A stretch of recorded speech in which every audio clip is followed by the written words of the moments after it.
거침없이 하이킥. 오늘도 장장 콤비 장성철 공론센터 소장 어서 오십시오. 안녕하십니까. 장윤선 정치 전문 기자 어서 오십시오. 네, 안녕하십니까.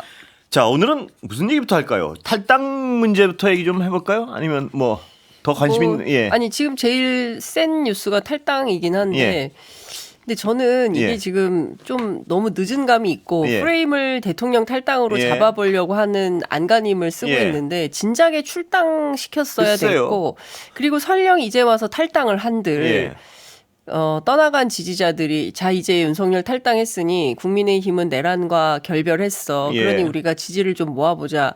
이렇게 하기에는 한 커플을 벗기고 보면 실제로 지금 뭐 메시지 팀장, 그다음에 수행 팀장, 뭐 단장이죠. 단장, 메시지, 수행, 그다음에 일정 다 윤석열 캠프에 있던 사람들이 그대로 역할을 하고 있어요. 그러니까 바뀐 건 없습니다. 그러니까 그대로 윤석열 캠프가 김문수 캠프로 올라온 거기 때문에 그걸 조금만 아는 분들이라면 이게 뭐가 바뀐 거야. 탈당한들 뭐가 달라졌어. 이런 생각을 하실 것 같아요. 장소님 보시기 어떻습니까?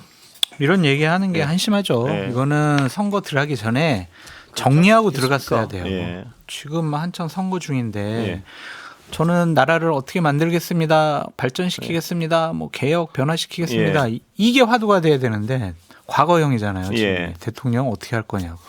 선거에 불리한 거죠, 이거는. 근데 지금 와서라도요. 뭐 비대위원장 젊은 분으로 이제 뭐 간판도 바꾸고 했으면 지금이라도 뭐 단호하게 제명 조치나 출당을 하면 모르겠는데 그것도 아니고 비대위원장이 새로 임명돼 가지고 빠른 시간 내에 간곡히 부탁드리고 이게 이렇게 해가지고 무슨 국민들한테 설명이 되겠습니까 이게? 당의 분위기는 젊은 비대위원장이니까 그래도 그나마 저렇게 출당 탈당 얘기를 화두로 꺼내지. 권영세 전 비대위원장이 있었으면 저런 얘기를 꺼냈겠어요? 근데 안타까운 건요. 이 어떤 언론으로서 안타까운 것은 저 젊은 비대위원장이 정치적으로 소모되는 것 같아서요. 그냥. 그렇죠. 사실은 이번 선거 끝나면 끝나는 판이고 결국에는 이 젊은 당대표 비대위원장에게 모든 책임을 떠넘기고 신유는 싹 빠지려고 하는 패다라는 거를 어쨌든 기자들이 다 보고 있으니까 그 독박을 왜 그 김용태 위원장이 지려고 하나. 그게 좀 안타깝다, 이해할 수 없다 이런 반응들이 많이 나오고요. 지금 D-19 앞자리가 바뀌었어요. 일자로. 그렇죠? 그리고 2주 지나면 이제 사전투표 해야 되는 상황이고 지금 상황에서 이러나 저러나 투표율을 높여야 되는 득표력을 가지려면요. 이제 그런 상황인데 뭐 사전투표제 폐지해야 된다 이런 주장을 하고 있으니 정책적으로는 너무 후진적이죠. 그러니까 지금 뭐라도 하겠다. 뭐 공약이 눈에 띄는 공약이 일단 하나도 없고요. 여전히 집안 싸움 하느라 정신이 없는 판이고 아니 뭐 제가 현장에서 국민의힘 지지하는 어제 제가 송파을 좀 다녀봤는데 이게 뭐 투표할 마음이 거의 없다. 뭐 막 머리 쥐어 뜯으면서 아우 닭골 베기 싫어 막 이제 이런 말씀들을 하시니까 특히 어르신들이요. 제가 보기엔 투표장에 오히려 안 나올 가능성이 굉장히 높다. 이런 지지자들은 국민의힘 쪽에서는 윤석열 전 대통령을 쫓아낸다라는 모양이나 이미지를 주고 싶어하는 것 같지는 않고요. 윤석열 전 대통령은 내 스스로 나온다라는 이미지를 주고 싶어하는 것 같지는 않아요. 그죠? 쫓겨난다라는 이미지를 주고 싶어하는 것 같아요. 서로 공을 넘기잖아요. 서로 결정하세요. 그렇죠. 지금 이러고 있는데 국민의힘 윤리위원회 규정 당규 21조를 보면은 윤리위원회를 열어서 윤리위원회에서 의결을 거쳐서 지금은 최고위원회가 없으니까 비대위의 의결로 제명이나 탈당 권유를 할 수가 있어요. 그런데 그러한 제도를 갖고 시스템을 갖고 제명이나 탈당 권유하는 것은 정치적으로 상당히 부담감이 있다라는 좀 판단을 하는 것 같습니다. 그러니까 윤석열 대통령님 제발 좀 탈당해 주세요 이렇게 계속 요구를 하고 있는 거죠. 근데 저는 그게 공당이 이게 어떤 개인에 의해서 물론 이제 윤석열 이후에 국민의힘이란 당 자체가 사당화됐다라는 비판을 장 소장님도 그렇고 저도 그렇고 굉장히 많이 했지만 이 정도로 혁예화될 거라고는 상상도 못했는데 일단 파면된 대통령 아닙니까? 내란을 일으킨 대통령이고 그러면 이게 손절하고 새롭게 당은 조직이잖아요. 개인이 아니고 그러면 이 조직은 어떻게든 살려서 가야 되는 거 아니겠습니까? 검찰도 하는 거 보십시오. 죽을 때 되니까 자기들이 살 길을 찾게 마련인데 국민의힘은 전혀 그런 노력이 자구책이라는 거를 보이지 않고 오히려 반대로 가는 거죠. 심지어 저는 깜짝 놀랐는데 아 이분이 생존에 계셨구나. 정호영. 전 전두환의 특전사령관이지 않습니까? 5.18의 어떤 내란 목적 살인죄로 징역을 받았던 이런 분을 모셔오려고 했잖아요. 상임 고문으로. 그랬다가 또 문제가 될 것 같으니까 다시 또 취소시키고.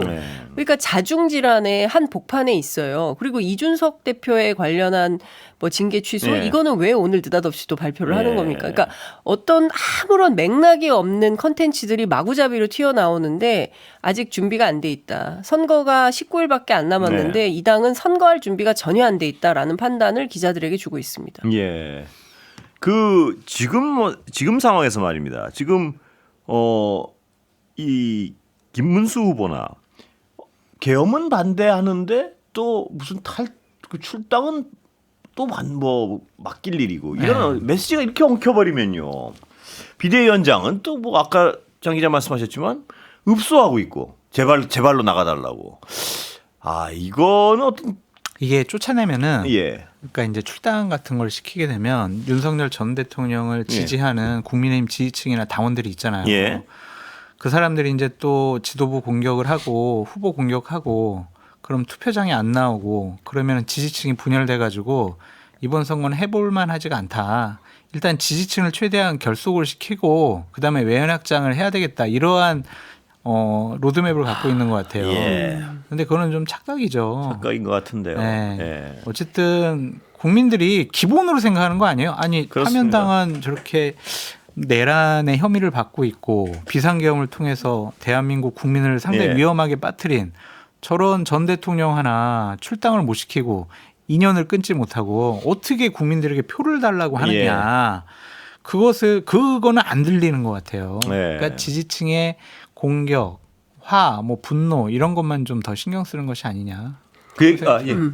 아니 근데 그러니까 어디부터 어디까지 포괄할 거냐는 거예요. 그러니까 이제 그 내란 세력부터 시작해서 극우부터 이준석 개혁신당 후보까지 포괄하고 싶은 욕심은 있는 것 같아요. 근데 소위 이제 이준석 후보가 들어오려면 룸을 열어야 되잖아요. 한동훈 대표조차도 못 들어오고 있는 거잖아요. 그러니까 탄핵과 그리고 계엄에 대한 분명한 판단과 입장이 있어야 이 선대위에 결합할 수 있다라는 게 한동훈 후보의 입장인 건데 그것도 안 되고 그런데 이제 욕심은 이준석까지 포괄을 하고 싶고 그러니까 결국엔 뭐냐면 이 대통령 선거는 패배가 너무 자명한데 이 책임을 과연 누가 떠안게 될 거냐. 제가 보기에는 이제 공돌리기를 하는 거다라는 생각이 좀 드는 거고 지금 이 선거는 제가 보기엔 굉장히 본인들 스스로가 어려운 선거를 만들었어요. 그러니까 너무나 비상계엄이 터지고 내란이 자명하고 이것에 대해서 단죄하지 못하고 질질질질 끌려오면서 결국에는 대선 한복판에 아무것도 못한 채로 그냥 네 탓이다 내 탓이다 이런 내탓 공방만 하게 생겼고 결국엔 저는 이게 만약에 막판에 단일화를 이준석 후보가 해주지 않으면 이준석 너 때문에 졌어. 저는 그렇게 할 가능성과 개연성도 상당히 크다고 생각합니다. 두 분 다른 거 좀 여쭤볼게요. 마지막으로 이제 이렇게 출당을 못 시키는 가장 근본적인 이유는 당권에 대한 욕심 때문인 것 같아요. 그러니까 국민의힘의 당원들은 일반 국민들과는 좀 다르게 많은 분들이 윤석열 대통령 안타까워 억울해 막 이런 마음을 갖고 있잖아요. 근데 이제 대선 끝나고 전당대회 열려가지고 당 지도부 하려고 하는데 너 그때 막 출당시켰지. 뭐 제명하는데 앞장섰지. 이렇게 되면은 당에서 중요한 역할을 하기가 어려우니까 당 대표나 아니면 지도부에 뽑힐 가능성이 없으니까 당원들 눈치 보느라고 지금 출당 조치나 제명 조치를 적극적으로 얘기를 못 하는 것 같아요. 그러니까 이게 다 국민의힘의 의원들이나 지도부 책임 있는 사람들이 결국엔 대선보다는 당권에 관심. 그렇게밖에 해석할 수 없죠. 저는 20일 후에 20일 이제 선거 오늘 이제 D-19일인데 20일 후에 이 당이 이대로 남아 있을 수 있을까라는 생각을 합니다. 그러니까 당장 내년에 지방선거가 있는데요. 이걸로는 선거할 수가 없어요. 그래서 저는 보수 재편이 일어날 수밖에 없고 홍준표 시장이 오늘 재밌는 얘기 했잖아요. 나는 미국으로 잠시 망명을 가 있는 것이다. 안 그래도 홍 시장 얘기로 넘어가려고 그랬습니다. 망명을 간 것이다. 그리고 대선 끝나면 나는 돌아올 거다. 그리고 누가 대통령이 되든지 간에 하여간 이 더러운 정치판을 싹 청소를 했으면 좋겠다. 이제 이런 얘기를 하고 있지 않습니까? 그러니까 정계 은퇴한다고 주장을 했지만 결국엔 돌아와서 다시 정치의 한복판으로 올 것 같은데. 그러실 걸 왜 정계 은퇴는 자꾸 얘기하시죠, 그분은? 화가 나서. 바뀌면.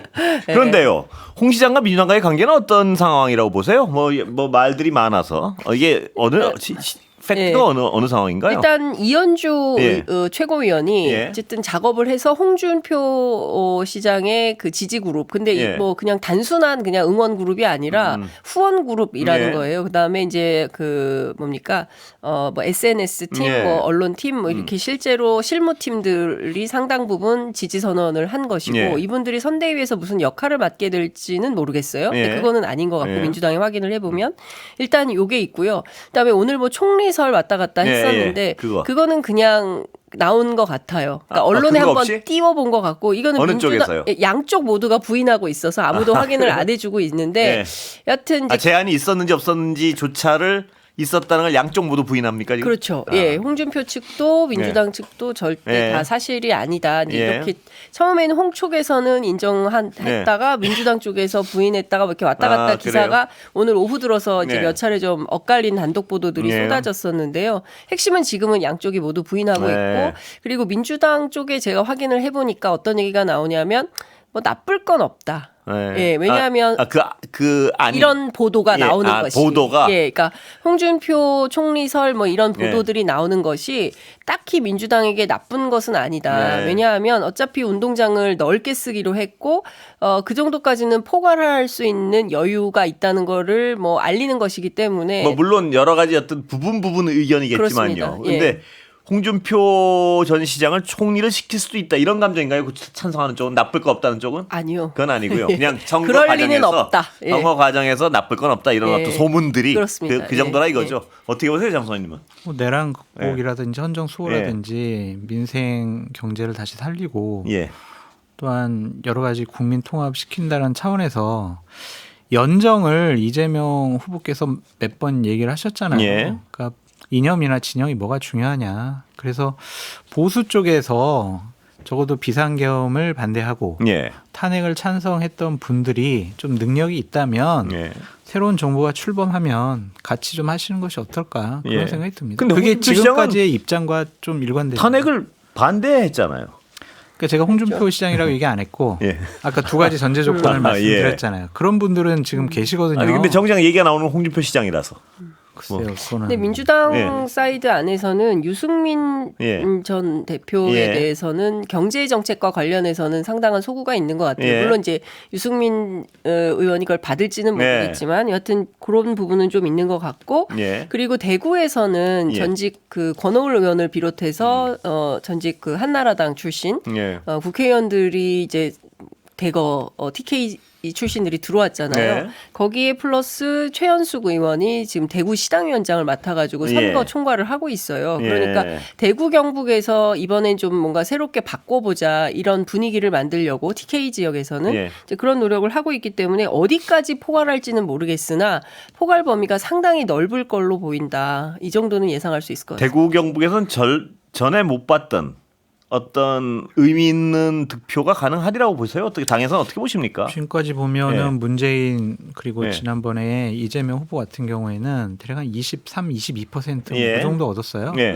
그보다는 더 많이 나올 것 같아요. 30% 이상을 기대하는 분들도 있고 가능할 수도 있을 것 같아요. 현재 분위기에서는. 그러니까 선거 운동을 하는 것에 대해서 그렇게 막 주눅 들거나 많은 분들이 거부감을 나타내지는 않는 것 같더라고요. 그래서 권오을 의원께서는 상당히 좀 열심히 하고 계시고 분위기가 좀 괜찮은 걸로 전해 듣고 있습니다. 그 지난번 제가 이제 대구를 다녀왔는데요. 그 지난번 과거의 선거보다는 분위기는 많이 좋은 것 같습니다. 그리고 이제 GRDP 34년째 꼴찌다 대구가. 그리고 민생이 너무 어렵다. 제가 가보니까 동성로에도 그러니까 서울로 치면 명동 같은 지역인데 임대가 상당히 있더라고요. 그 대구백화점은 망한 지 오래고. 지난번에 그 이재명 후보가 대구에서 득표한 게 21.6%고 경북에서 23.8%였어요. 근데 이번에 대구에서 목표는 30에서 35% 정도를 목표로 해서 뛰고 있는데 그 정도면 획기적인 어떤 성과 아닌가요? 그 정도면 상당한 거죠. 그죠? 어쨌든 10 가운데 뭐 3명 이상은 지지를 하고 표를 준다는 거니까. 역대 진보 진영 후보가 예. 얻지 못한 그렇죠. 그 정도면 정말 통합의 어떤 상징이 될 수 있는 수치 그렇습니다. 아닌가요? 만약 그렇게 되면 아마 예. 최종 득표율도 50%가 넘어가는 그러니까요. 그렇죠. 예. 최종 득표율을 50에서 55% 정도로 예. 목표로 하고 있는 것 같은데 비교를 해보면 김대중 전 대통령이 13.66%였어요. 예. 대구에서 경북이 12.53이고 노무현 대통령이 대구에서 18.67이고 경북에서 21.65였습니다. 예. 문재인 대통령은 이재명 후보하고 예. 대동소이하고요. 이런 걸 종합해보면 한 번도 30%를 넘어본 적이 예. 없어요.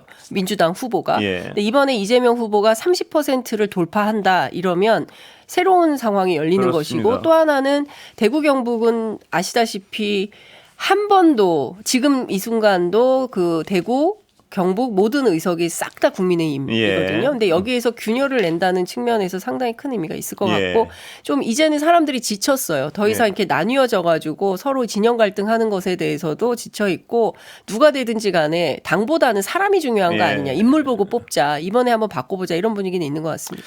예. 저런 얘기하시면은 호남에서도 마음의 문을 열고 예. 국민의힘 후보에게 좀 표를 주세요. 예. 이렇게 이제 반박이 나와야 되는데 네. 참 이게 윤석열 전 대통령이 저지른 죄가 예. 그런 얘기를 못할 정도로 국민의힘으로서는 어려운 거죠. 그렇습니다. 어려운 상황인데요. 김상욱 의원 같은 경우 어떻게 보세요? 지금 예를 들어 이재명 후보 지지를 선언했는데 그분의 선택 예. 존중하고 예. 정말 윤석열 전 대통령 비상계엄과 탄핵 국면에서 정말 용기 있게 정의로운 선택과 메시지를 많이 냈어요. 예. 그 점은 뭐 존중받고 인정받아야 되는데 저는 개인적으로 예. 저번에도 말씀드렸지만 이렇게 진영을 바꾸고 당을 예. 바꾸는 분들은 별로 안 좋아하거든요. 당을 바꾼 건 아니잖아요, 아직. 이제 뭐 입당할 것 같아요. 아, 보니까 그래요? 예. 뭐 이재명 후보랑도 통화를 하신 것 같고 예. 여러 가지 선택을 하겠다라고 얘기를 한 거 보면 예. 민주당에 곧 입당하지 않을까 그런 생각이 들거든요. 예. 글쎄요, 하여튼 뭐 근데 뭐 국민의힘이라는 당에서 예. 정치를 하기가 상당히 어려운 그것도 상황이고 충분히 공감을 하는 정말 양식이 부분이 있고요. 있거나 예. 상식적이거나 합리적인 생각을 조금이라도 갖고 있으면 국민의힘에서 지금 정치하는 건 쉽지가 않아요. 그렇죠. 예. 김상욱 의원이 이제 5.17 예. 때 그 광주에 내려가서 예. 그 광주시장 강기정 시장하고 예. 같이 5.18 묘역을 함께 돈다고 해요. 예. 그러니까 이제 이런 일정들을 보면 상당 부분 이제 민주당하고 예. 뭘 같이 하려고 하는 모습이 보이고 제가 취재한 바에 따르면 김상욱 의원 말고도 예. 다른 정치인들이 아, 그래요? 예, 민주당의 현역? 예? 현역이요? 현역은 아닌 것 같아요. 아. 현역은 아니고 하여튼 기존 저쪽 예, 분들이 그렇죠. 예. 예. 과거 국민의힘 계열의 정치인들이 예. 이제 민주당으로 입당할 가능성 뭐 아. 그거 추진 중인 걸로 알고 있고요. 예. 그게 누군지는 조금 지금 말씀드리기 어렵고. 두 분 이 얘기를 네. 혹시 급한 얘기 아니시면 네. 제가 이 얘기를 말씀하십시오. 지기현 판사 상황. 중앙지법에 오늘 입장이 없다는 입장. 예. 어떻게 보세요? 저거를 반박하는 거는 이렇게 그냥 공식으로 되어 있어요. 예. 사실 무근이다. 예. 이런 입장이 나와야 되는데 예, 그렇죠. 그게 안 나오는 거 그렇게는 아니에요? 얘기를 못 하더라고요. 추상적이다. 예. 박힐 입장이 없다. 예. 이렇게 얘기한 거 보면 더 많은 증거가 있나 없나 한번 좀 간 기다리는 보는 것 거 같아요. 아니에요, 한마디로. 네, 그렇죠. 그렇게 보여져요. 일단은 대문하고 예. 그 방 사진만 나왔고 그 안에 지규현은 없지 않냐 예. 이제 이런 식의 논조인 것 같아요. 추상적이라고 하는 거. 근데 예. 민주당이 이미 얘기를 했어요. 예. 지규현 판사의 얼굴이 선명한 사진이 있다라고 얘기를 했고 구체적으로 그 룸사롱이 어디다라는 것도 예.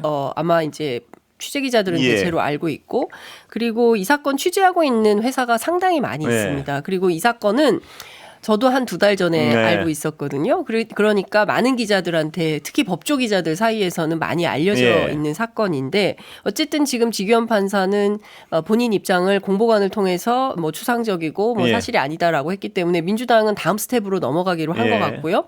오늘 제가 확인해 보니까 민주당은 갖고 있는 자료를 예. 그러면 당장 공개를 할 거냐 예. 했더니 현직 부장판사기 때문에 당장 공개해서 망신 주고 이렇게 하기보다는 일단 법원행정처나 아니면 중앙지법의 그 관련 민주당이 확보한 사진과 그 밖의 자료들을 넘긴다는 거예요. 그래서 넘겨서 자 이렇게 자료가 명징함에도 불구하고 당신들이 감찰이나 이런 걸 하지 않을 거냐라고 해서 주고 근데 그걸 받고도 법원에서 아무런 움직임이 없다고 하면 아마 다음 주 정도에는 대중에 공개할 그런 입장인 것 그런데 같습니다. 제가 이해가 안 되는 건요. 중앙지법이요. 네.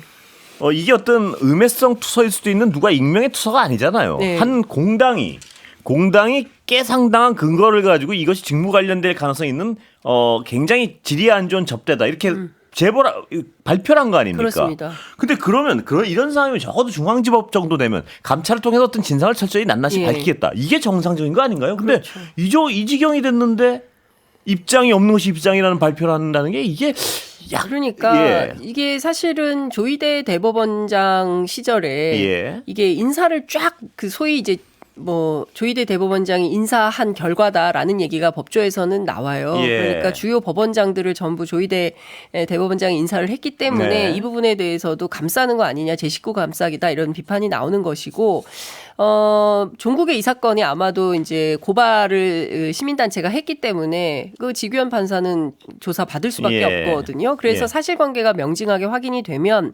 특히 이게 직무 관련성이 있는 사람으로부터 본인의 돈을 10원 한 장 내지 않고 접대를 받은 게 확인이 되면 그거는 뇌물죄로 처벌이 불가피한 것이고 이건 당장 다음 주에 있을 4차 공판은 물론이고 이후에 판사 생활을 제대로 할 수 있겠냐라는 것에 대해서 전 기자 말씀하신 그 과정은 반드시 그렇게 갈 것 같은데 그렇죠. 저는 저 중앙지법의 인식이 굉장히 저렇게 반응을 할 수 있나 이런 생각 때문에 여쭤본 겁니다. 그러니까 저도 그냥 반응 나온 거 보고 해명 나온 거 보면 사실일 가능성이 높다라고 생각이 드는데 너무 그냥 막 몰고 가는 것은 조금 옳지 저는 않을 몰고 것 가자는 같고요. 얘기가 아니고 이 지경이면 중앙지법은 적어도 그러니까 감찰을 통해서 직무정지시키고 그러니까 예를 들면 이랬겠죠. 당연히 뭐 중앙지법에서도 집판사 한테 물어봤겠죠. 갔어 안 갔어? 그랬더니 안 갔습니다.